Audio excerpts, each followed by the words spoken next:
এই সূরার মধ্যে আরেকটা আয়াতে আল্লাহ বলেছেন, ওয়ামাই ইয়াশফা শাফাআতান হাসানাতান ইয়াকুল্লাহু নাসিবুম মিনহা। কোন ব্যক্তি যদি একটা ভালো কাজে সুপারিশ করে, ভালো মানুষকে সাফায়াত করে বা সুপারিশ করে, সমর্থনের ইংরেজি বলা হয় ভোট, আর আরবি বলা হয় সাফায়াত। আরবি কি বলা হয়? সাফায়াতের ইংরেজি মানে হলো ভোট। ইংরেজি মানে কি? ভোট। আর আরবি কি? সাফায়াত।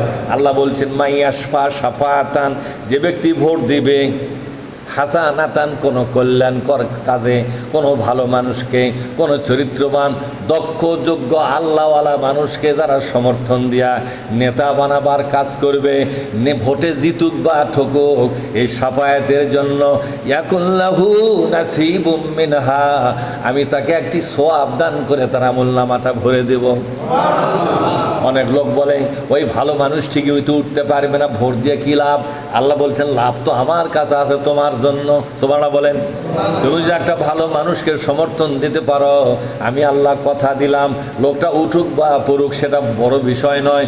বড় বিষয় হলো তুমি যেহেতু সমর্থন করেছো ভালো মানুষকে, এজন্য তোমার আমলনামাটা সওয়াব দিয়া ভরে দেওয়ার দায়িত্ব আমি আল্লাহর। ওয়া ইয়াশফা শাফাআতান সাইয়াতান ইয়াকুল্লাহু কিফলুম মিনহা। এবার আল্লাহ পাক বলছেন, কোনো ব্যক্তি যদি অসৎ লোক, চাঁদাবাজ লোক, এরপরে সন্ত্রাসী, ঘুষখোর, দুর্নীতিবাজ লোককে সমর্থন দিয়ে যদি নেতা বানায়া দেয়, ইয়াকুল্লাহু কিফলুম মিনহা, এই নেতা মরা পর্যন্ত যত অন্যায় করবে, সমস্ত অন্যায় একত্র করে যে পাপ হবে, সমপরিমাণ পাপ এই সমর্থনকারীকে দিয়ে দেওয়া হবে। দেখছেন তাহলে একটা ভোটের কত গুরুত্ব, ঠিক না ব্যাঠিক জোরে কন? একটা ভোটের কত গুরুত্ব। ভোট ইংরেজি কথা, বাংলায় বলা হয় সমর্থন। বাংলা কি বলা হয়? অনেক লোক তো জানে না ভোটের বাংলা কি। ভোট কিন্তু VOTE ভোট, VOTE ভোট। এ ভোটের বাংলা কি হবে বলেন তো? সমর্থন করা। কাউকে নেতা বলে পছন্দ করে তাকে প্রতিষ্ঠা করার জন্য চেষ্টা করে কি বলা হয়? ভোট। আর আরবিতে বলা হয় সাফায়াত। কি বলা হয়? সাফায়াত।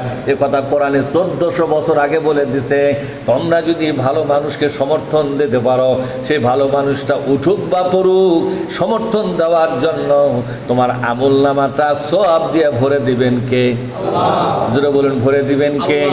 এই কথাগুলো তো ইমামদের বলা উচিত। কোরআন আয়াতগুলো খুঁজে খুঁজে বের করে ইমামদের বলা উচিত ভাইজান।